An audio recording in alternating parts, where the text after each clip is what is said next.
So మీకు ఇందాక చెప్పిన మెథడ్లో ఒకవేళ సపోజ్ సమ్ ఆఫ్ 2 numbers అంటే 14 తీసుకున్నాము, దాని కాంబినేషన్ రాసాము.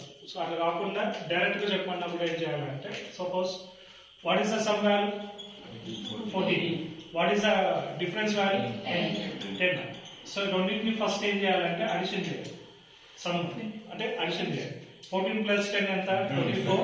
24కి ఇక్కడ ఎన్ని కాంబినేషన్స్ ఉన్నాయి, 2 ఉన్నాయి కాబట్టి 2తో చేస్తే ఏమొస్తుంది మనకు 2 1s 2 2 1s.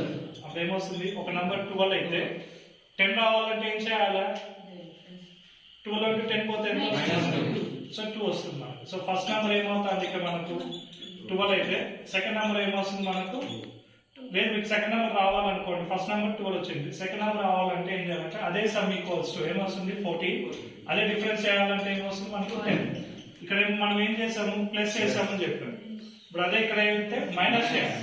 అప్పుడు ఏమొస్తుంది చెప్పండి, 14లో 10 పోతే ఎంత 4, 14లో 10 పోతే బై 2 చేస్తాం. సో 2 1s అంటే అడిషన్ చేయడం వల్ల మనకి ఏమొస్తుంది అంటే లార్జర్ నెంబర్ వస్తుంది, అదే నెంబర్స్ డిఫరెన్స్ చేస్తే స్మాలర్ నెంబర్ వస్తుంది. సో 12 2s ఏమొస్తుంది మనకి